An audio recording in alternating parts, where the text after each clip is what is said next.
Eric Decker, also known as Airrack on social media, was recently on the Colin and Samir podcast to talk about his journey of building a YouTube channel from 50 to 500,000 subscribers in 8 months. While I took a lot away from their conversation, one segment stood out to me. You make this kind of commitment to YouTube in early 2020. What was your first big swing?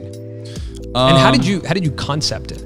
I knew that like social hacking was kind of my idea. So like what's hot right now in social media? So I would like scour every single day. I would look up all the tabloids, what's going on in mainstream media. And I would try to think of like video ideas I could attach to these concepts because I just knew that a channel with 50 subscribers, and again, I watch a lot of YouTube, I consume a lot of YouTube, and I know that it's becoming harder and harder every single day that goes by to become successful on the platform. So I was just thinking of things that I could attach myself to. And the first things I did was like, I lived in Atlanta, so Stranger Things was filmed there. So I went out and filmed these videos of like 24 hours living in the real Stranger Things town. And we spent the entire day driving to every filming location. And so now I'm attaching my video style, a production value that I'm confident that people will consume, a personality that I'm confident people will consume, to an idea they're already familiar with. And that is why Airrack has been able to grow his channel at the rate he has this year. As YouTube's platform continues to grow and become saturated with more and more content, Airrack is building the blueprint in real time for how to grow on the platform in 2020 and beyond.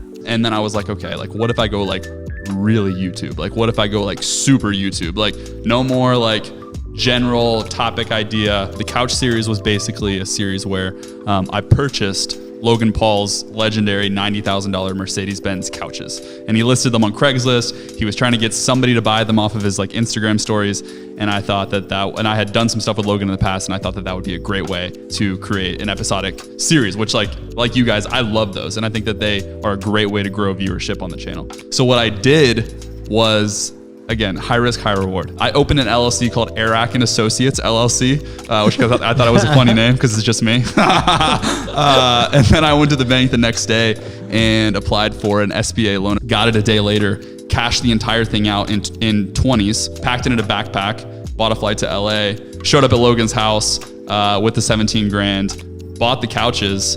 Everything goes down. You guys can see that in the video. And then we leave, and I remember thinking to myself, before we went in, like, I hope that he doesn't accept this so that I can just put this money back in the bank and like undo all of this, because this is like so much risk, it makes my stomach hurt. That's so much faith in a concept for a title and a thumbnail. Yeah. Like, yeah, that's 20 grand worth of I believe in this title thumbnail. Right, exactly. So if you're a content creator yourself and you're watching this, the question now becomes, how do you take this information and implement it into the content you're making today?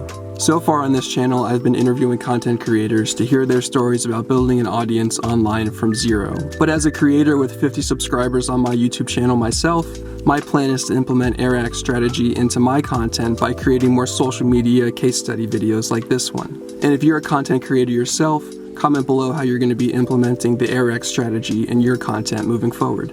I asked you guys on Instagram if you were familiar with the term social hacking, and the majority of people were not familiar with the phrase. But as the social media landscape continues to evolve and Airrack's audience continues to grow, his message and strategy will begin to be implemented across the board. I could play a video for you guys right now where I literally videoed myself before I hit the upload button, and I was like, I think I just made the biggest mistake of my entire life, and I think that I made this video and it's gonna get 50,000 views, and I'm gonna have to figure out how to pay this money back. I don't know what I'm gonna do, but I'm gonna hit it anyway. We'll see what happens. So I wait for Logan to upload his video. I'm talking to Hayden, his editor. He presses upload, I press upload. I put a call to action in the video to try to get people to comment on his video saying vote Airrack 2020, and then people start looking me up, and yeah, the rest is history. It turned into a really successful series after that. Social hacking. Yeah, so that was a big risk. Hacking. But yeah, high risk, high reward, I guess.